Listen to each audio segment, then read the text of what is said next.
We have the one, the only Paul Sapper, a good friend of mine, former producer of this very show. Paul, how are you doing? Very well, thank you, Calvin. Great to be on again. Thanks so much for having me. Not at all. What's been going on in your world this week? I heard that there have been some more, um, not prosecutions, but persecutions of parents who want to be good parents.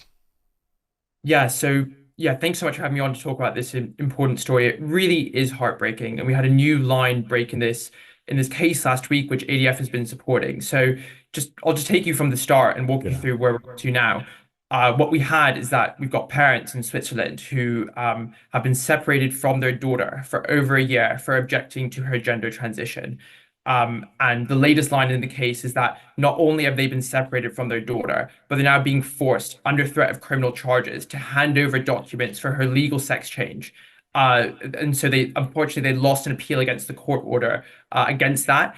And now they're going to be seeking to appeal that loss, so that they don't have to be handing over those documents. But they, as things currently stand, they're under criminal charges. And it sounds almost unbelievable, really, that we've gotten to this place in a Western country. We believe that Western countries are sort of, free and democratic. How could this be happening here? So I could just walk you through how this story unfolded, just to really show Mm. this is happening, and it is truly terrifying and dystopian. We had these parents who just wanted to be caring for their daughter when she was 13 years old a few years ago during the pandemic. She was unfortunately suffering from mental health issues, and she was spending a lot of time alone in her room on social media, like unfortunately a lot of people were, a lot of children were doing at that time.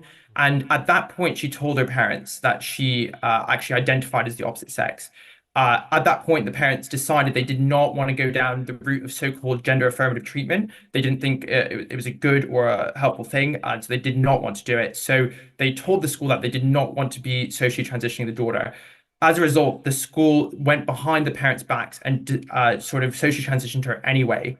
And when the parents made their objections known, the school went and liaised with the Child Welfare Protection Agency in Switzerland, a child welfare protection agency, and a trans activist organization. And they sort of worked together, accused the parents of abuse for taking the daughter to see a therapist who didn't go down the route of so-called gender affirmative care, but instead treated her mental health issues. They accused the parents of abuse for that. And the situation really just spiraled out of control. There's so many sort of terrible things that happened, but it eventually ended in a court separating the daughter from the parents. And she's been in a government shelter since then. And the parents' access to the daughter is regulated by the state. So it really is heartbreaking. These parents, they just wanted to be caring for their daughter, and they're being punished for that. And it's sort of a situation that we're glad is getting attention. The irony of the people taking the child away from her parents and socially transitioning her, calling her parents abusers, is ridiculous. But this case is similar to this Swiss case, similar to what happens over here, in that it seems to be that the state thinks they are ultimately responsible for the child rather than the parents. Is the court case going to question that? Who's responsible for her well-being?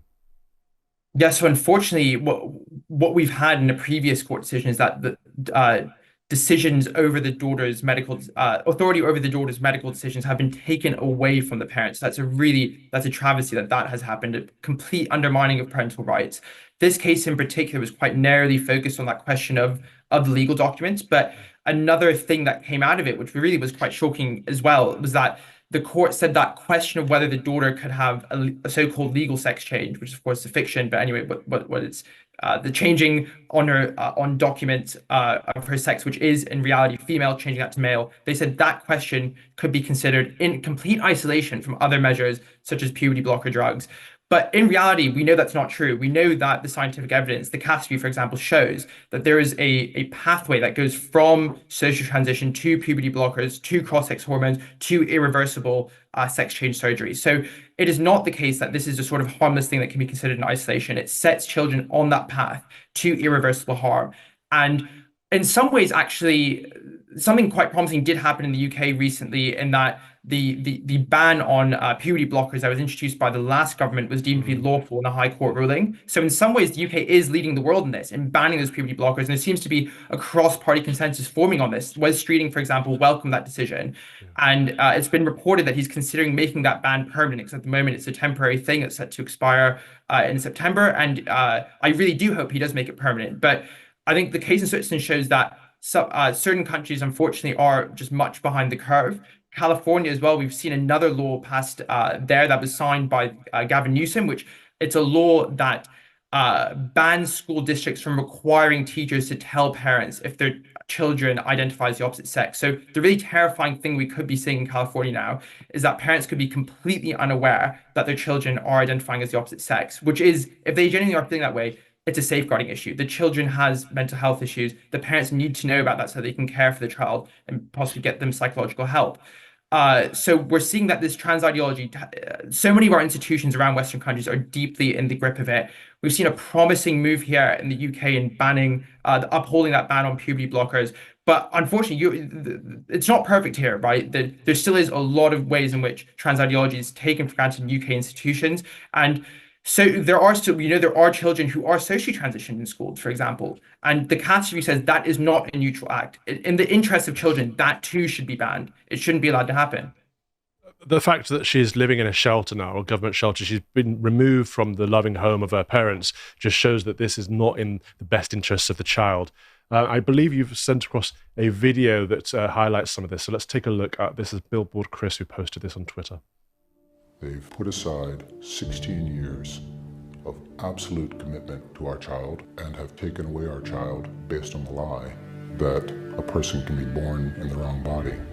We went and we brought her back home. The story is truly a nightmare.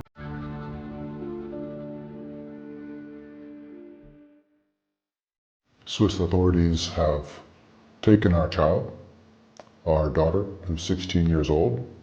We, as parents, are facing an alliance between the school, the Swiss Child Protection Agency, the Swiss hospital in Geneva, and we feel powerless.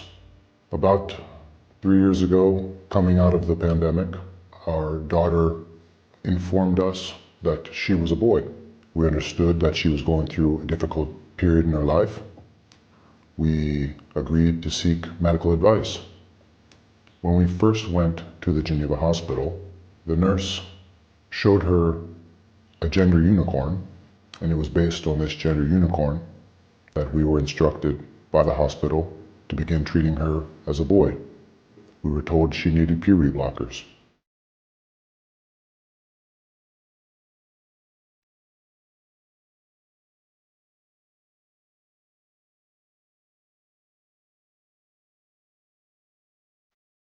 The school got involved. Everyone at the school, the teachers, the administrators, started to. Well, I'll pause that there because I think that highlights the case enough that it's not just the state, it's the schools, it's the healthcare professionals, the hospitals, as well as the psychiatrists. It's the whole industry, everyone seems to be under this banner of trans ideology, but it doesn't seem to be very well thought through, and there's no due diligence. If you're introduced to a gender unicorn, a little cartoon, and told to answer the question, where do you fall on this? And off the back of that, they affirm you. That seems to me that even anyone with any rudimental medical science would say this is just ludicrous, surely. How have we reached this point? By their own standards, surely, gender unicorn, why are they not now taken to a vet? Let's really make it so it was ridiculous. Don't joke, because it could happen. I mean, it could, yeah. I mean, to be honest, looking at things, I probably trust a vet more than a doctor these days, but... Paul, what does the future look like for this poor girl? What are the chances? What are her options?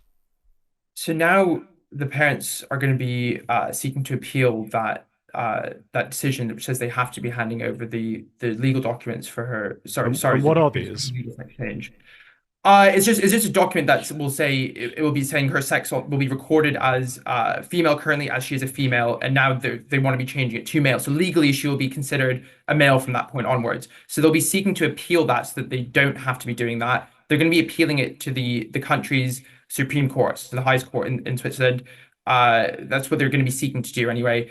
So we sincerely hope that this terrible decision is overturned and that they don't have to do it. But ADF International is committed to standing by these parents for as long as possible so that they can have justice. And I think it's such a tragic situation. And what we really hope for ultimately is that this family is reunited. They talk a bit more in that video about sort of the heartbreak that's been caused by having this, their daughter separated from it. It is such a sad situation. We want them to be reunited. We want all these sort of rifts to be healed. I think the one upside to this very tragic situation, a good that we can say has come from it, is that that video has now been viewed over 35 million times. We have Billboard Chris really to thank for amplifying it, and Elon Musk has actually taken interest too. Oh, He's good. commented on it 3 times, most recently to say the same thing is happening in California, basically. So, and of course, he himself has personal experience with this. He revealed in his interview with Jordan Peterson recently that he says he was essentially tricked into signing documents for his son Xavier to send him down the path of gender affirming, so-called gender affirming care, which he deeply regrets. And so, if it could happen to the world's richest man, that he could be taken up and sort of tricked by this ideology, it can pretty much happen to anyone unless there are strict, robust laws in place that defend parental rights, defend the right of parents to care for their children. Because who knows a child better than their parents, right? And in the vast majority of cases, it's the parents who know what's best for the child. So unless there are laws that can be defending that, basically people will be at risk of this sort of thing happening. We do not want to be seeing that because, as I say, it is so abhorrent, so tragic, so sad, and it shows the real life impacts and harms of this ideology. I mean, sometimes people who are in favor of this can say, oh, this is all a confected culture war issue. What are you talking about? You know, you're making a big deal out of nothing. Well, when you point to a family that has been so deeply harmed by this, a daughter who's been separated from her parents for over a year, you can say, this isn't an abstract thing. It's real. It's actually happening. And these people are suffering. And we don't want that to happen. We want this ideology, which is based on a lie. It's a lie that a man can become a woman or vice versa.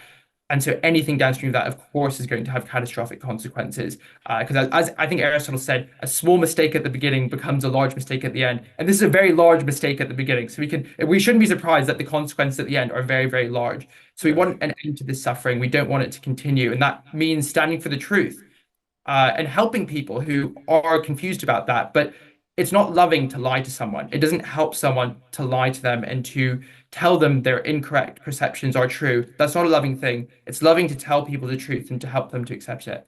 Absolutely. And to put it into an equivalency, it sounds like if this was based here, the parents being forced to change or to hand over the birth certificate so it could be changed that she was born a boy instead of a girl. It sounds like that's the kind of argument that the Swiss court is using, which even if you do believe in social transition, changing the past doesn't change the truth or the facts of who you are and how you were born. It's a nonsense. But thankfully, you guys at the ADF are standing up for her and her family, and I pray that they will be reunited and she will return to the family home and the courts will drop the case. So keep fighting good fight, Paul. Thank you very much, and God bless you. Thank you, Calvin. God bless. Thank you for your prayers. Thank you for watching my Common Sense Crusade. If you'd like to watch the whole show, you can subscribe to lotuseaters.com for as little as £5 per month, and then you get access to a bank of content as well. My show is 3 p.m. every Thursday. See you there. Deus Vult.